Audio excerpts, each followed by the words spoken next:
یا السلام علیکم ورحمت الله وبرکاتو. قدرمنو دوستانو، په دې هیله چې جوړ او روغ به وئ او دا څو ورځې مو په خوښۍ او خوشحالۍ سره تېرې کړې وي.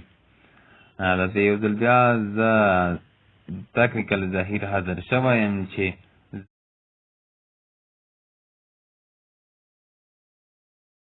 چې تاسو ته یوه نوې ویډیو جوړه کړم، هغه هم د یو داسې تب باره کې چې تاسو به ډېر کله دا کوشش کړی وي چې داسې ویډیو ترلاسه کړئ، خو نن زه تاسو ته دغه ویډیو جوړوم چې څنګه کولی شو چې د بل چا ګیلرۍ ته چې هغه لاک شوي وي، هغې ته پاسورډ ورکړل شوی وي، لاسرسی پیدا کړو.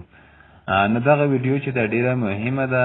دغه ویډیو چې موږ خپروو نو بل څوک زموږ په دغه عمل باندې نه پوهېږي چې موږ د دوی ویډیو ته د دوی ویډیوګانو ته د دوی عکسونو ته لاسرسی پیدا کړی دی.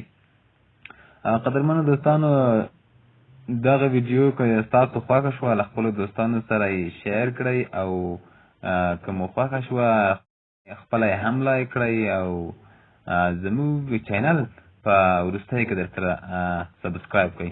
نو قدرمنو دوستانو، ځو د ویډیو په لور او ویډیو شروع کوو. ویډیو داسې ده چې څنګه کولی شو چې د بل چا ګالرۍ ته چې هغه پاسورډ ولري، هغه لاک شوي وي، لاسرسی پیدا کړو. لومړی کار چې موږ باید وکړو هغه داسې دی چې لومړی باید موږ په خپل موبایل کې یو براوزر ولرو. هغه که د اوپرا براوزر وي، هغه که د ګوګل کروم وي او یا داسې بل براوزر وي.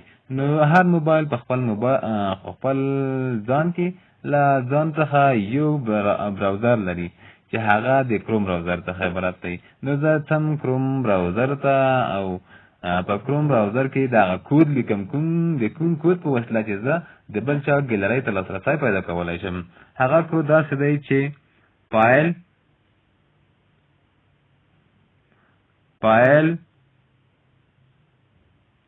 کولون //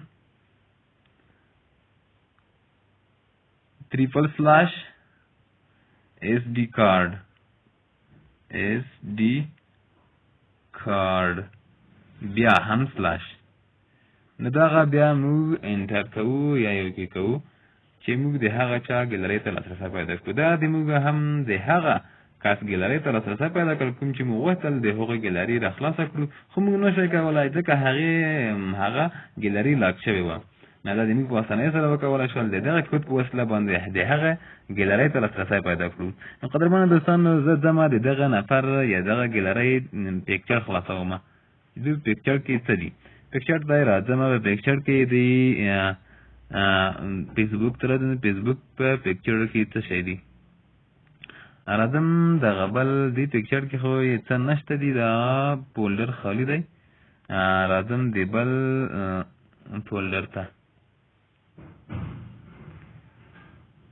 فیسبوک پیکچر کې دا عکس ده که نه، د دې عکس د دوی په فیسبوک کې دی. بل راځم بل عکس چې خلاصوم چې بل عکس یې دغه دی. نو موږ کولی شو چې د دوی د هر فایل ته یې لاسرسی پیدا کړو.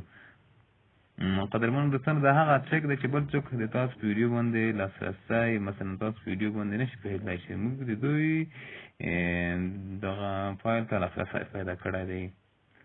قدرمنو دوستانو، تاسو کولی شئ چې زموږ دغه ویډیو خپل دوستانو سره شیر کړئ. که د تاسو خوښې شوي وي تاسو خپله لایک کړئ او په وروستۍ کې زموږ چینل در سره سبسکرایب کړئ. تر بیا بلې ویډیو چې زه ستاسو په چوپړ کې حاضرېږم له تکنیکل ظهیر چینل څخه. د راتلونکي لپاره مو په لوی او مهربان خدای سپارم. ښه وختونه ولرئ.